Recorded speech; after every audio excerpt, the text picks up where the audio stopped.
Kasiken, ganyan po katakaw, kabilis, kalakas kumain po yung ating mga alagang manok, no? Ayan, napakagandang tingnan po. Kasiken, isa lang po mapagpalang araw po sa inyong lahat. Welcome na po sa ating YouTube channel. Of course, you are still watching Chicken and Nams TV. Kumusta kayo dyan mga kasiken?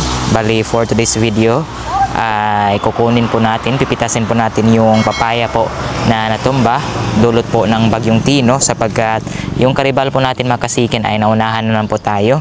Nandito tayo ngayon. Ayan, tingnan nyo mga kasiken. So meron na ditong hinog. Ayan, ito po. Ayan, mga hinog na po ito. Kukunin natin ito, tatlo mga kasiken, but yung isa, ayan, sa tingin ko wala nang masyadong laman. Ayan, so kahit po natumba mga kasiken, yung karibal natin ay talagang sobrang napakabilis, no? Sobrang observant po nila mga kasiken. Ang galing talaga ng mga ibon dito sa amin mga kasiken. At buti na lang, meron pang isa doon na puno ng papaya na merong hinog din. Kukunin natin para, ayan, ipatoka natin sa ating mga alaga mga kasiken. So libre na naman ang ating patoka. At samahan niyo po ako mga kasiken para makita niyo po yung ating mga alaga. So kasiken, nasa 5 piraso po yung mga papaya na hinog no, nakuha natin lahat. Ayan, ito po.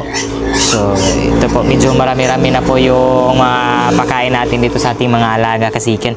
At siya nga pala, meron na po tayong nahinda ditong patoka. So ang gagawin na lang natin, isasali na lang po natin itong mga papaya para, again, ready na po yung patoka natin para sa ating mga alaga mga kasiken.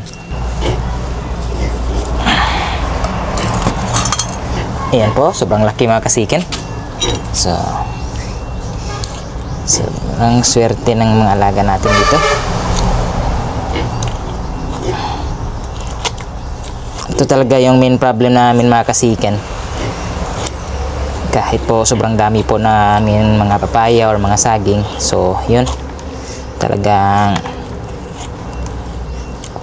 kailangan naming i-monitor sapagkat meron pong ibang nakaabang mga kasiken. So kung hindi kaagad natin makita, ay talagang mauubos mga kasiken, no?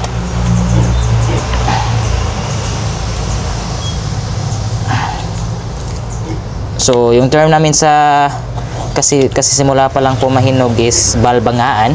Kahit po balbangaan mga kasiken, yung pang medyo berde pa yung kulay, so ay talagang kinakain na po ng mga ibon. Kaya ayun, sobrang dapat mapagmatsyag talaga tayo, lalo na kapag ganito, no? So talaga namang yun, libre na po yung patoka natin kapag marami tayong papaya. Kaya yung ibang mga buto mga kasiken, tinipon ko nang sa ganon ay makapagtanim tayo, sapagkat yun nga, sa tingin ko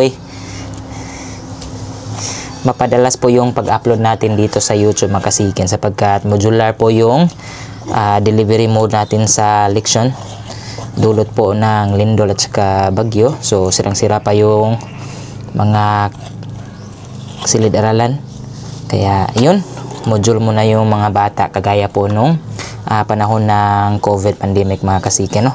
So talagang every Monday lang po yung distribution namin at saka retrieval. So meron tayong mataas po na maraming araw para po makapag-upload, makapag-content po mga kasiken. Kaya samahan niyo po ako sa journey ko po bilang isang teacher na farmer mga kasiken. So mga kasiken, grabe, sobrang puno po, sobrang dami. Ang gagawin na natin, i-mix lang po yung feeds at saka yung papaya at ready to go na po tayo.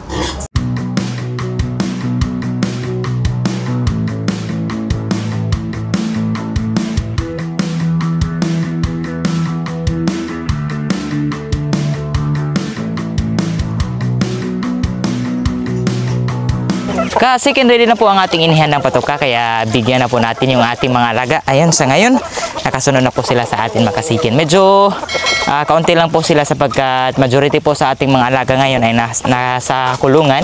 Kaya isa-isahin natin mga kasiken, no, sa pagpapatoka. Enjoy po!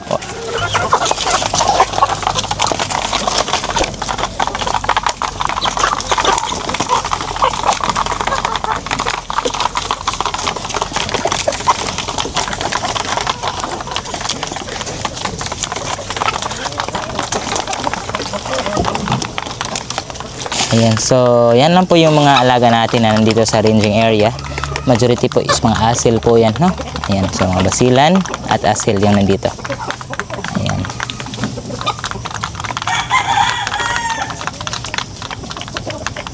May isa mga kasikin na gustong pumasok. Oh. Saan kaya siya dadaan? So, may butas dyan. Ayun. So, ayan. So, kaya majority po sa ating mga alaga ay nasa kulungan sapagkat may mga butas pa yung net natin. Ayusin muna natin mga kasikin. Tsaka natin sila pagkakawalan dito. Okay. So, yan. Kakaunti lang muna sila mga kasikin nandito, no? So, samahan niyo ako mga kasikin. Bigyan natin yung iba natin mga basilan nandoon po sa ating kulungan para makita niyo po kung gaano sila kabilis at kalakas pong kumain mga kasikin. Ito yung ating isang pares po ng basilan. So, dito lang natin inilagay mga kasikin para ma-monitor din natin, no? Ayan. Mga basilan din ito mga kasikin, but lahat po sila ay stag. 2 months old.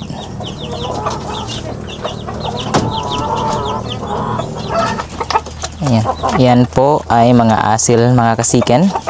3 months old na mga pullets na asil.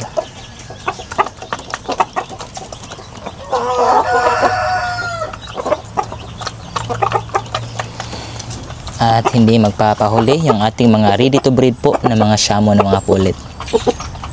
Mga dumalaga po yan mga kasikin. Mga virgin pa po yan. Ayan. Okay, ganda talagang pagmasdan mga kasikin ang ating mga basilan. Ayan. Medyo malalaki na. Hopefully by December magagamit na natin sila kasikin. Ayan po. Ito po yung mga kauna-unahan pong mga anak ni Bart.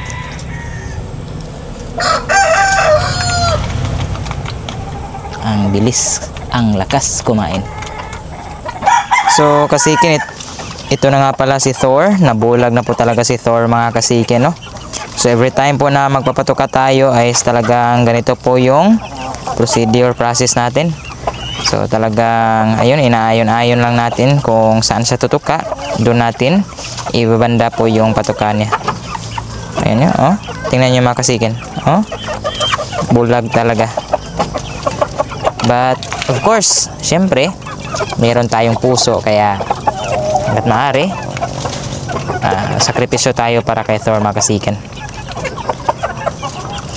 So next week po sa Tuesday ay ayun, ibibinta na po natin si Thor para kahit papano ay yun, mapakinabangan pa rin natin mga kasikin, no? So per kilo na lang po si Thor.